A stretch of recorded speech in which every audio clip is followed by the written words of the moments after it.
Hi guys, I am here in my classroom over winter break, no students. So I am in here setting up my brand new writing station that I am really excited about, and I think the kids are gonna be excited about it. And I was thinking about writing a blog post about it, but then I thought, why not just film it? I can speak a little bit faster than I can type, and then you guys can actually see it in action instead of with a bunch of pictures strung together. So I thought I will do my very first Tennessee Classroom vlog, which we'll see if that'll be a regular thing. I just thought it would be easiest for today. So let's get started.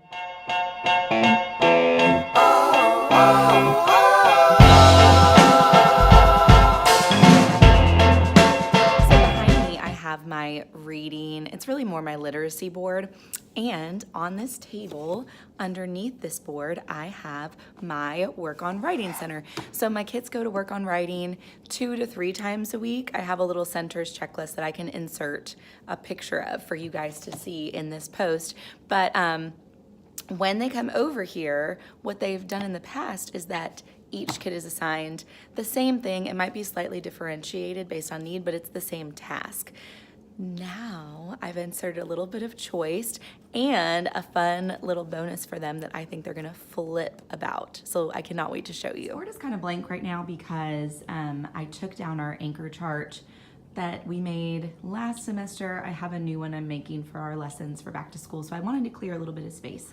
But here you can see that I have my expectations posted for what I want the kiddos to do when they are in Work on Writing, so they know what voice level they can speak at, if they need help, what the procedure is, what kind of activity and movement is expected, how to participate in this center, and they will know they're successful when they have done the things on this chart. I was Insta-storying the other day about how I like to work smarter, not harder when it comes to centers, and these 3 centers here are the perfect example of that. So writing option 1 is a project where the students design their own movie. I'll open it up and just show you. So this, for the students who choose to do this first, this will take them a while, especially if they're only coming to the center a couple times a week. So they pick their plot, they design their main and supporting characters and write about them, they plan their setting, they figure out the character's attempts to solve it, they have to work in a couple literary elements into their script, and then they write the movie script, and there's space for self-reflection and peer review at the end, which is my favorite part. And there's a rubric for the teacher to do at the very, very end. I would think that this would take my students, 2nd graders, a month to do. It's gonna take them a little bit less because we actually started this in their writing notebooks before they left for break, and they were so jazzed about it, I decided to turn it into like a make and take kind of packet for them to just grab and take to their seats, or to flexible seating options around the room. I let them work with others sometimes if they can work responsibly and respectfully. And then in option two, I have a new product line that I've been working on at the suggestion of, well, actually, I didn't even say this. This movie script project was my husband's. He's an 8th grade teacher, and he did something very similar with his students and his U.S. history standards. I took it and I incorporated 2nd grade literacy standards and redid the project, and my kids have loved it as much as we thought. So he also helped me develop this idea, and it is called Greatest Story Ever. And the kiddos have spinners where they choose settings and characters, and they have to use the things that they land on to create the greatest story they can think of. This one is aligned to the genre of fantasy, which we're gonna be reviewing this quarter. And again, it's like a packet. It's a little bit similar to the movie script one as far as like the parts that there are, but they have to research the settings they land on. If they land on maybe space, they have to know some things about space. And then they have to be able to identify what they think this was interesting about this story, and partners have to be able to share what they think went well and didn't go well. So I think they're gonna like this one too, and I think if they finish the movie script one, or if they opt to not write a movie script, but they wanna just write a really great fantasy story, I think this will appeal to my creative writers in the class. And then down here I have just like a faithful old I've used these a lot.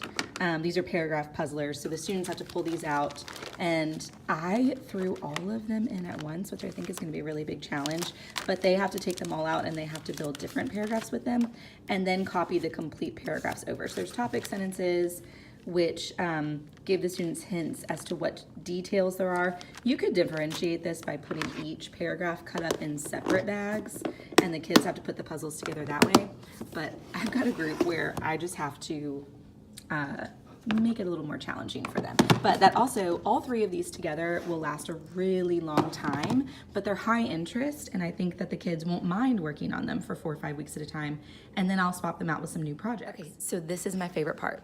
I found these at the Target dollar section. They're just little blank writing notebooks. I printed some stickers with their names on them in cursive because we're starting cursive this semester and the kiddos are really excited about that. But they're just little blank books. When the students finish one of the writing projects, which would just be options 1 and 2 for this rotation, when they finish one of them, if they're really proud of it, they can copy it over and illustrate it into this publishing book.